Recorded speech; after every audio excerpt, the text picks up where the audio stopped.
Penganut Kristen Trinitas di seluruh dunia adalah kelompok mayoritas, mungkin hampir 70–85% dari seluruh umat Kristen. Tetapi, apakah karena mayoritas umat Kristen percaya Trinitas maka Trinitas itu sebuah kebenaran? Belum tentu.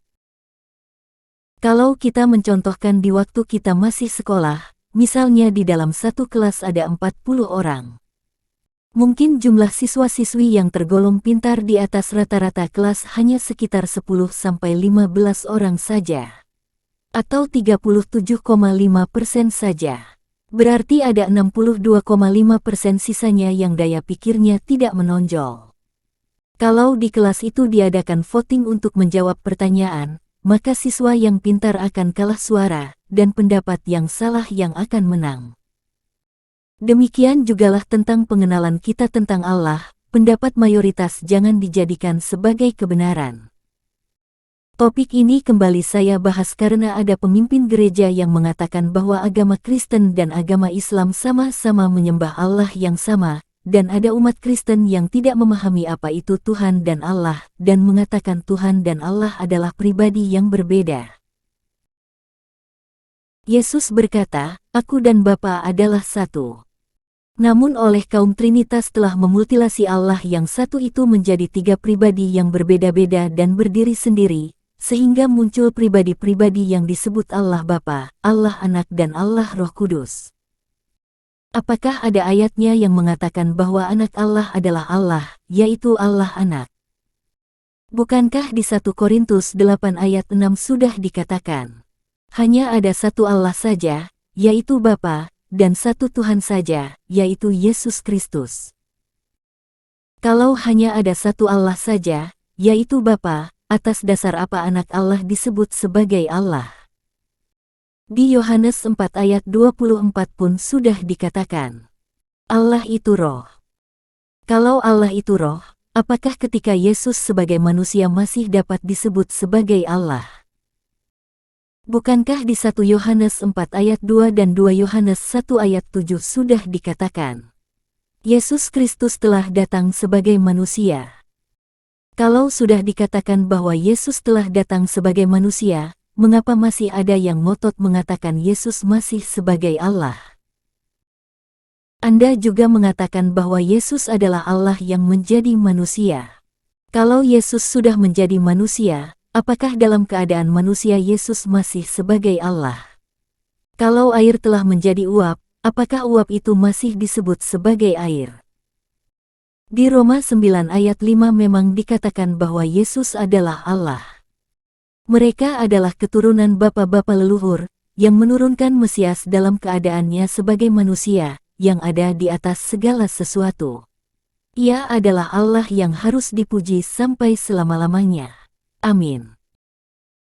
Tetapi, sebagaimana telah disebut di 1 Korintus 8 ayat 6 dan Yohanes 4 ayat 24 bahwa Allah itu adalah Bapa saja dan Ia adalah Roh, maka ketika Yesus datang ke dunia sebagai manusia maka Ia adalah manusia, bukan sebagai Allah.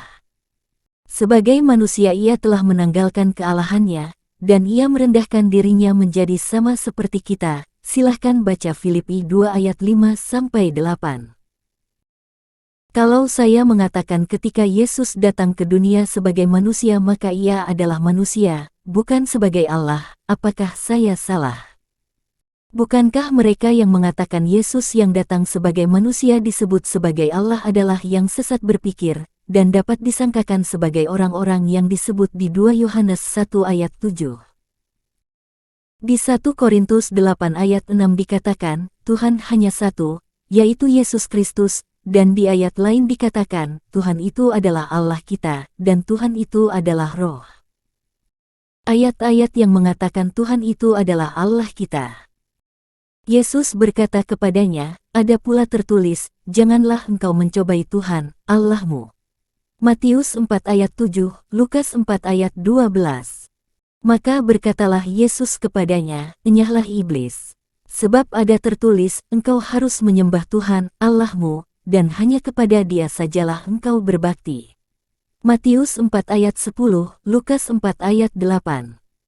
Jawab Yesus kepadanya, kasihilah Tuhan, Allahmu, dengan segenap hatimu dan dengan segenap jiwamu dan dengan segenap akal budimu. Matius 22 ayat 37, Markus 12 ayat 30, Lukas 10 ayat 27. Terpujilah Tuhan, Allah Israel, sebab Ia melawat umat-Nya dan membawa kelepasan baginya. Lukas 1 ayat 68. Yang mana Tuhan yang dimaksud adalah roh, bukan manusia. Sebab Tuhan adalah roh, dan di mana ada roh Allah, di situ ada kemerdekaan. 2 Korintus 3 ayat 17. Dengan demikian, ketika Yesus sebagai manusia, maka Ia disebut Tuhan, bukan Tuhan, sebab Tuhan adalah roh. Kesalahan memahami Yesus kapan Ia disebut Tuhan dan kapan Ia disebut Tuhan akan menimbulkan kesalahan yang lain. Jika Tuhan hanya satu yaitu Yesus Kristus, yang mana Tuhan itu adalah Allah kita, sedangkan Allah hanya ada satu yaitu Bapa, bukankah Yesus yang disebut Tuhan adalah Bapa itu sendiri? Dengan demikian, kapan Yesus disebut Tuhan dan Allah? Yesus disebut Tuhan dan Allah adalah ketika Ia berwujud roh. Kita sering mengatakan, Yesus adalah Allah yang menjadi manusia, dan setelah mati Ia bangkit dan kembali kepada Allah.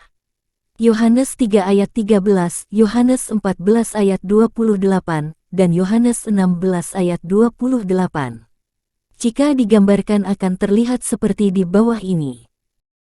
Pada mulanya Yesus itu adalah roh, dan Ia adalah Allah. Lalu Ia datang ke dunia sebagai manusia, dan setelah itu Ia kembali kepada Allah, yaitu roh. Yesus dikandung dari Roh Kudus, lahir sebagai manusia, dan bangkit menurut roh. Jika digambarkan akan terlihat seperti di bawah ini. Yesus berasal dari Roh Kudus, dan menjadi manusia di dalam rahim Maria, dilahirkan, mati dan dikuburkan, dan bangkit menurut roh, tetapi tidak ada jasad yang tertinggal. Tubuh kebangkitan inilah tubuh kemuliaan Allah yang kemudian datang sebagai Roh Kudus. Namun kaum Trinitarian akan menolak ini, sebab mereka tidak paham siapa penolong yang lain, yaitu Roh Kudus yang disebut di Yohanes 14 ayat 16-20, Yohanes 14 ayat 25-28, dan Yohanes 16 ayat 7-16. Padahal di pasal 14 ayat 18, pasal 14 ayat 28 dan pasal 16 ayat 16 Yesus sudah berkata bahwa Ia datang kembali. Yesus datang dari Bapa dan kembali kepada Bapa. Aku datang dari Bapa dan aku datang ke dalam dunia. Aku meninggalkan dunia pula dan pergi kepada Bapa. Yohanes 16 ayat 28. Jika digambarkan akan terlihat seperti di bawah ini. Pada mulanya Ia ada di dalam Bapa, bukan dari pribadi lain yang disebut anak oleh kaum Trinitarian. Lalu Ia keluar dari Bapa, dan datang ke dunia sebagai manusia, dan Ia disebut anak Allah. Setelah mati dan bangkit Ia kembali ke dalam Bapa, dan menyatu kembali seperti semula. Dalam pengakuan iman rasuli kita mengatakan, Aku percaya akan Allah, Bapa yang Maha Kuasa, Khalik langit dan bumi. Dan seterusnya. Di paragraf ini kita mengakui bahwa Sang Pencipta itu adalah Allah, yaitu Bapa. Sedangkan di Yohanes 1 ayat 3, dan ayat 10, Kolose 1 ayat 16, 1 Korintus 8 ayat 6, Ibrani 1 ayat 2 sudah dikatakan bahwa yang menjadikan segala sesuatu adalah Yesus, dan ini sudah menunjukkan bahwa ketika Yesus sebagai Allah maka Ia adalah Bapa. Di dalam doa Bapa kami yang tertulis di Matius 6 ayat 9-10 juga kita berkata, Bapa kami yang di sorga, dikuduskanlah namamu, datanglah kerajaanmu, jadilah kehendakmu di bumi seperti di sorga.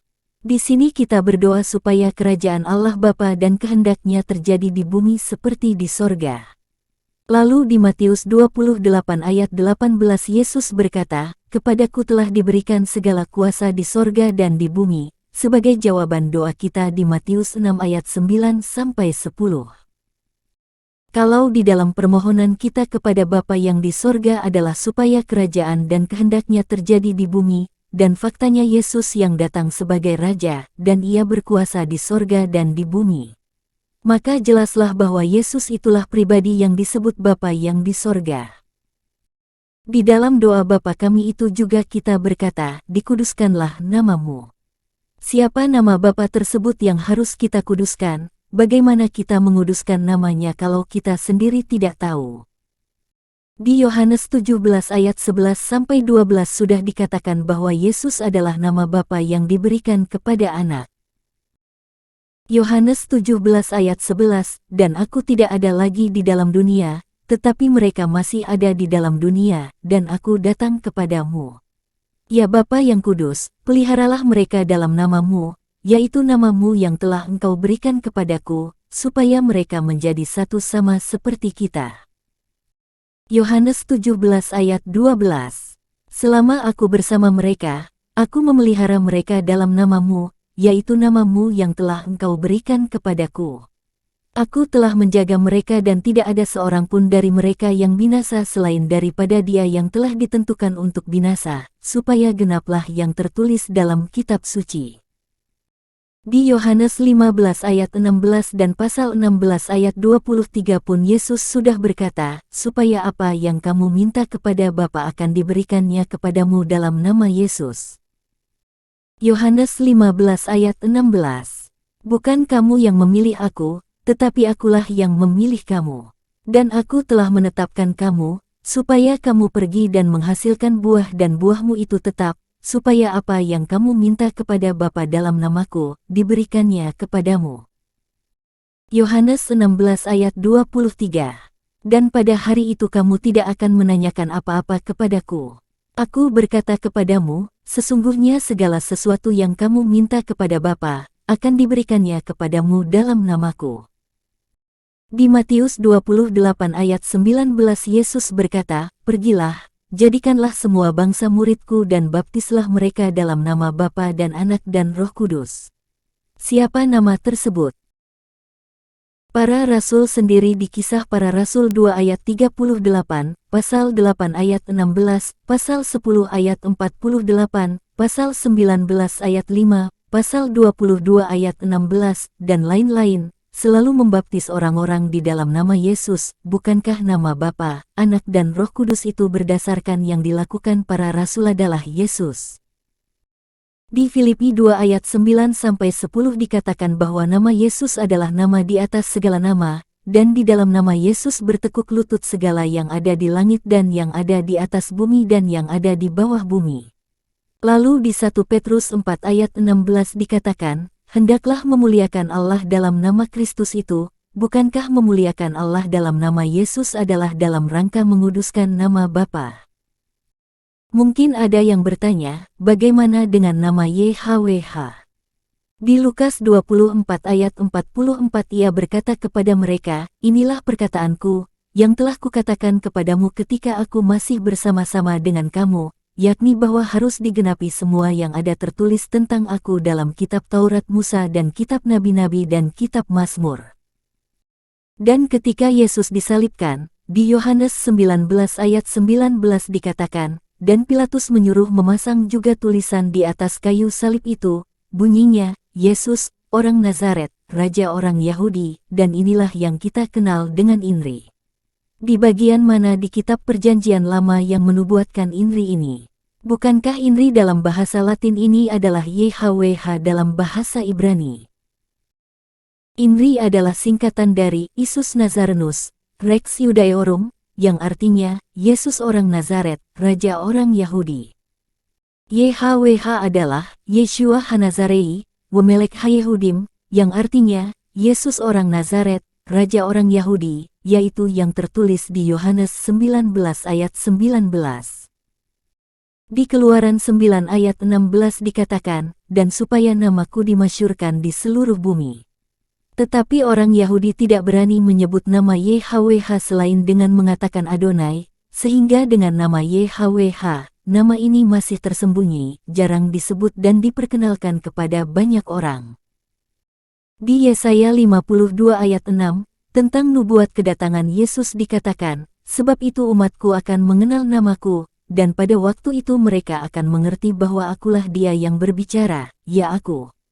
Kata akulah dia. Aku di sini adalah YHWH, dan sosok dia yang dimaksud adalah Yesus, dan nama yang kemudian kita kenal adalah Yesus.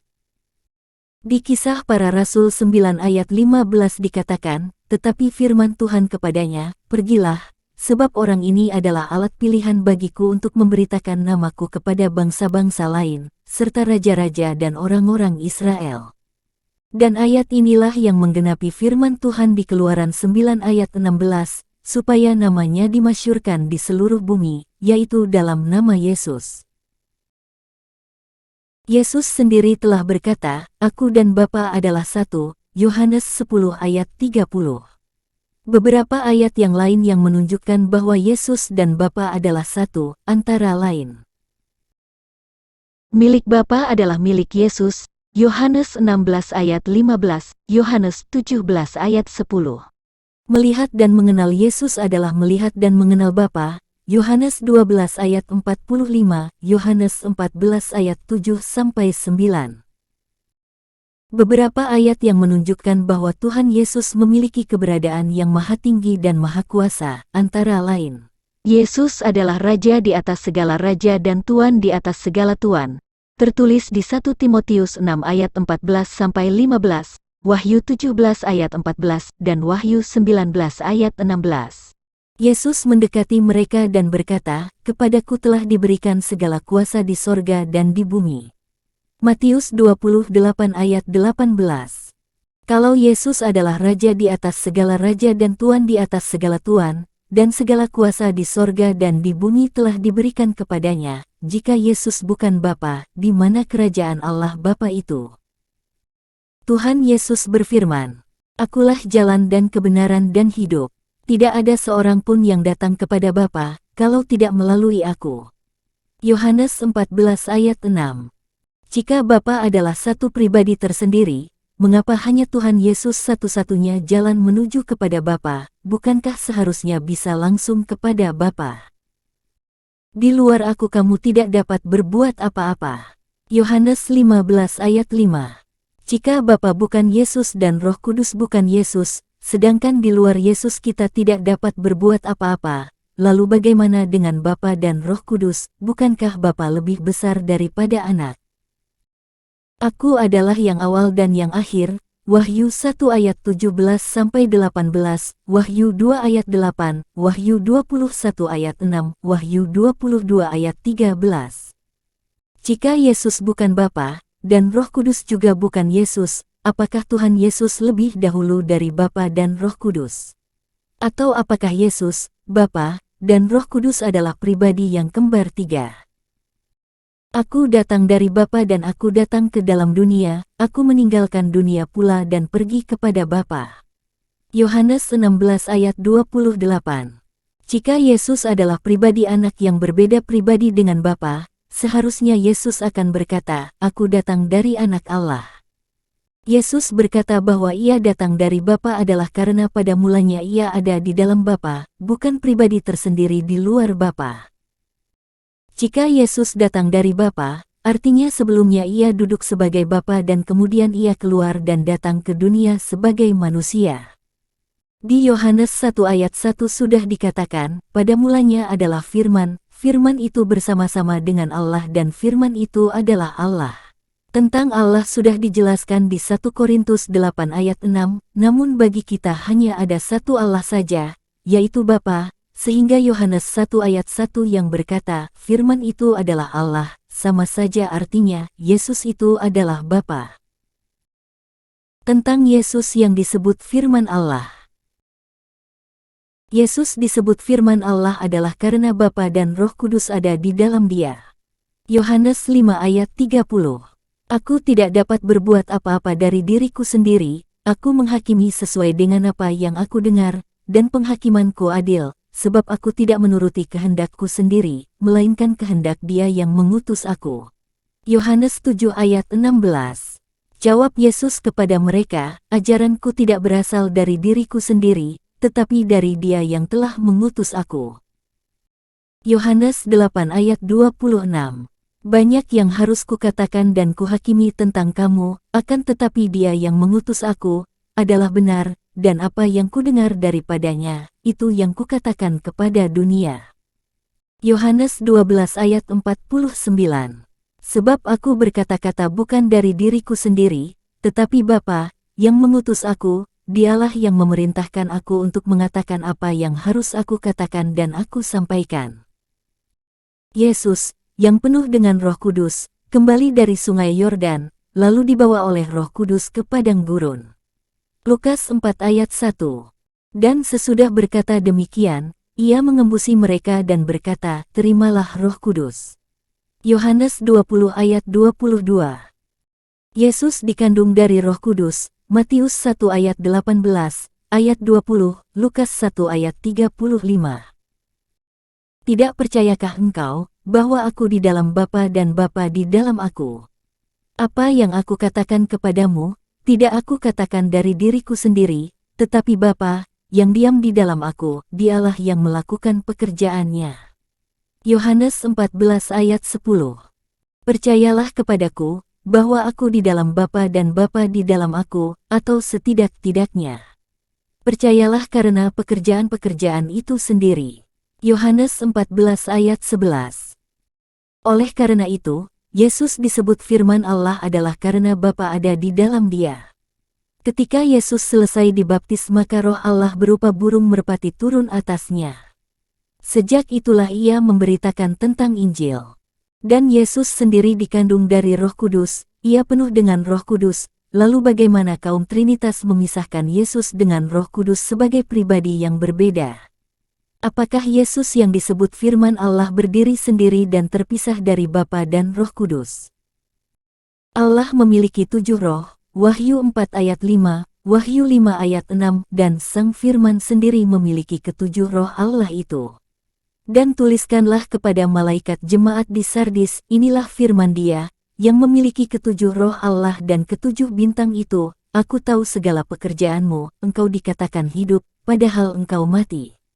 Wahyu 3 ayat 1. Suatu tunas akan keluar dari tunggul Isai, dan taruk yang akan tumbuh dari pangkalnya akan berbuah.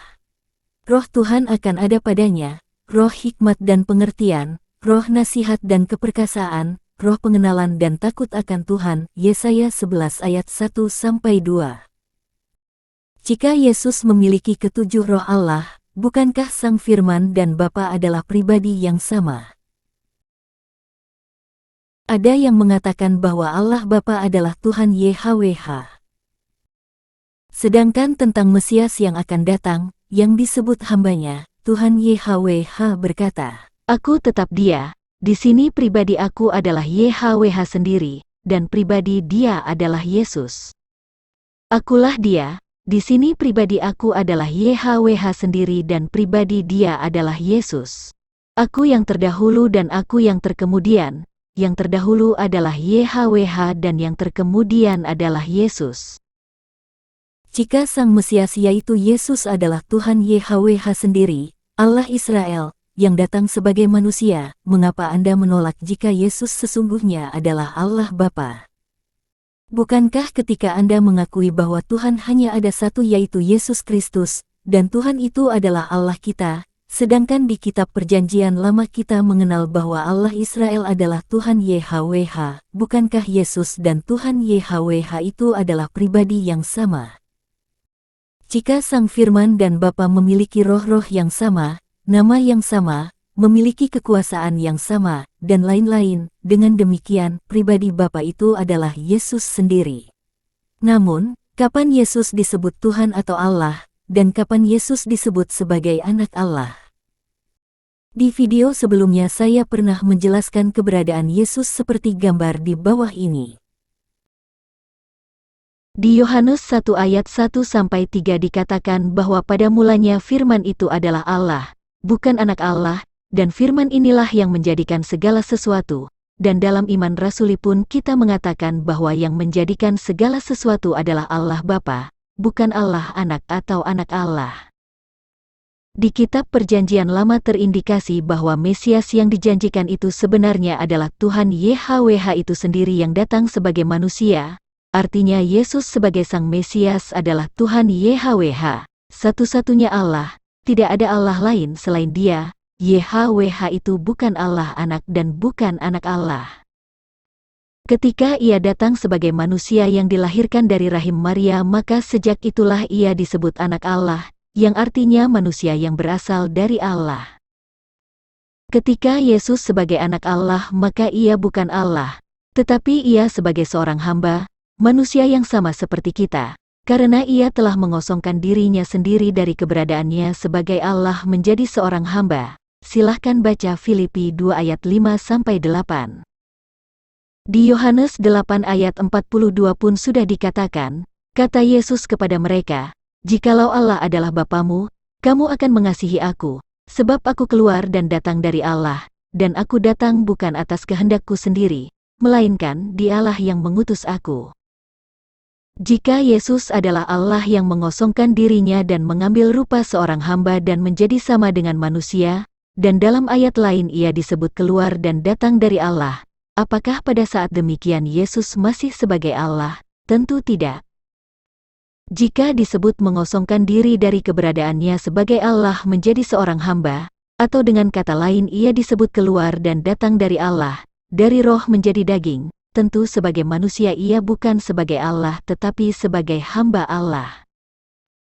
Maka dalam keadaan Yesus sebagai manusia ia selalu berkata bahwa Bapa yang mengutusnya, ia hanya melakukan kehendak Bapa, hanya Bapa yang tahu anak tidak, dan lain-lain.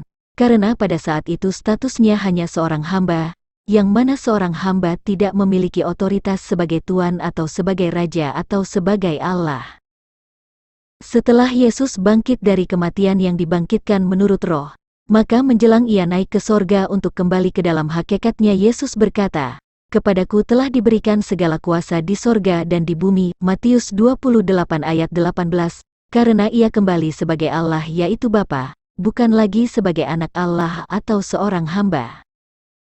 Setelah itu Yesus datang sebagai Raja, Raja di atas segala raja dan Tuan di atas segala tuan, baik di sorga maupun di bumi, dan kerajaannya tidak akan berkesudahan. Jadi jelas bahwa ketika Yesus sebagai manusia maka ia bukan sebagai Allah tetapi sebagai seorang hamba, sebab ia telah mengosongkan diri atau keluar dari keberadaannya sebagai Allah. Dan ketika Yesus menyembuhkan yang sakit dan membangkitkan orang mati, ia selalu mengatakan bahwa yang dilakukannya adalah atas kehendak Bapa, bukan kehendak dia sendiri. Kalau ada yang mengatakan ketika Yesus sebagai anak Allah ia tetap sebagai Allah. Apakah Allah itu manusia, dilahirkan, bertumbuh dari bayi hingga dewasa, dan mengalami kematian? Apakah Allah mengalami lapar dan haus, makan dan minum, dan sebagainya? Apakah Allah bisa menderita dan tunduk kepada hukum manusia? Karena ia datang sebagai manusia, maka Yesus mengatakan dirinya sebagai utusan Allah, dan apa yang dilakukannya bukan atas kehendak dirinya sendiri sebagai manusia, tetapi atas kehendaknya sebagai Allah.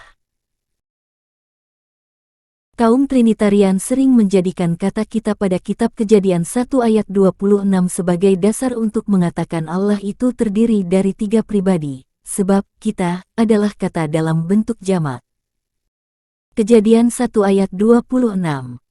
Berfirmanlah Allah, "Baiklah kita menjadikan manusia menurut gambar dan rupa kita, supaya mereka berkuasa atas ikan-ikan di laut dan burung-burung di udara dan atas ternak dan atas seluruh bumi dan atas segala binatang melata yang merayap di bumi." Karena kata ganti kita adalah bentuk jamak, apakah dalam hal ini ada lebih dari satu pribadi Allah sedang berunding ketika hendak menciptakan manusia pada Kejadian 1 ayat 26 di atas? Kalimat menurut gambar dan rupa kita, apakah kita di sini ada 3 pribadi yang berbeda, yaitu Bapa, Anak, dan Roh Kudus? Kalau kita di sini adalah Bapa, Anak, dan Roh Kudus, maka Bapa memiliki rupa, Anak memiliki rupa, dan Roh Kudus juga memiliki rupa, berarti rupa-rupa mereka itulah yang menghasilkan rupa Adam. Bukankah kira-kira demikian pengertian rupa kita?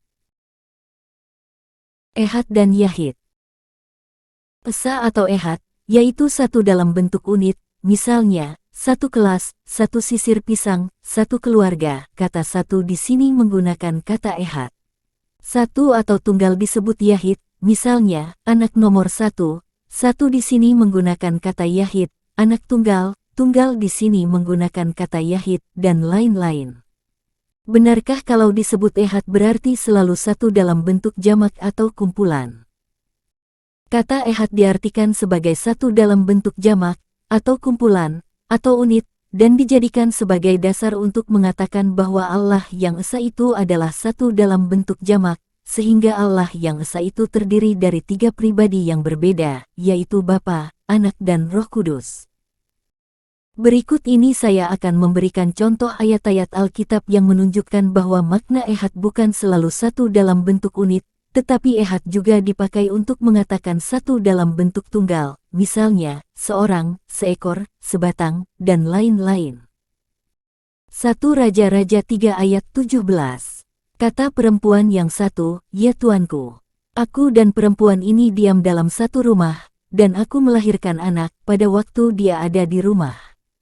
Kata satu di sini menggunakan kata ehad, sedangkan kata satu di sini memiliki arti satu orang, bukan kumpulan beberapa orang. Bilangan 7 ayat 3. Sebagai persembahan dibawa mereka ke hadapan Tuhan, 6 kereta beratap dengan 12 ekor lembu, 1 kereta untuk 2 orang pemimpin dan 1 ekor lembu untuk 1 orang pemimpin, lalu mereka membawa semuanya itu ke depan kemah suci. 1 orang, setiap, atau masing-masing, yang artinya 1 orang, juga menggunakan kata ehad. Yosua 7 ayat 21, aku melihat di antara barang-barang jarahan itu jubah yang indah, buatan Sinear, dan 200 shikal perak dan sebatang emas yang 50 shikal beratnya, aku mengingininya, maka kuambil, semuanya itu disembunyikan di dalam kemahku dalam tanah, dan perak itu di bawah sekali. Sebatang atau 1 batang, kata satu di sini menggunakan kata ehad. 2 Samuel 17 ayat 9. Tentulah ia sekarang bersembunyi dalam salah satu lubang atau di salah satu tempat. Apabila pada penyerangan pertama beberapa orang tewas dan ada orang mendengar hal itu, maka orang akan berkata, rakyat yang telah mengikut Absalom sudah menderita kekalahan. Salah satu lubang, sebuah gua, yang artinya satu, bukan kumpulan, tetapi kata satu di sini menggunakan kata ehad. Kejadian 42 ayat 11. Kami ini sekalian anak dari satu ayah, kami ini orang jujur, hamba-hambamu ini bukanlah pengintai. 1 ayah, 1 di sini artinya tunggal, dan kata satu di sini menggunakan kata ehad. Dan lain-lain. Kesimpulannya adalah, kata ehad tidak selalu bermakna jamak atau kumpulan, tetapi juga bermakna tunggal, misalnya, 1 ayah, 1 lobang, 1 orang, sebatang, dan sebagainya. Sadarkah saudara bahwa jika Anda menyangkal Yesus itu Bapa, berarti Anda menyangkal Yesus itu Allah, sebab Allah hanya satu yaitu Bapa, dan Tuhan yang satu itu yaitu Yesus Kristus adalah Allah kita. Sadarkah saudara bahwa jika Anda mengatakan Yesus hanya sebagai anak Allah, sedangkan Allah hanya satu yaitu Bapa, bukankah Anda sedang menyangkal Yesus itu Allah?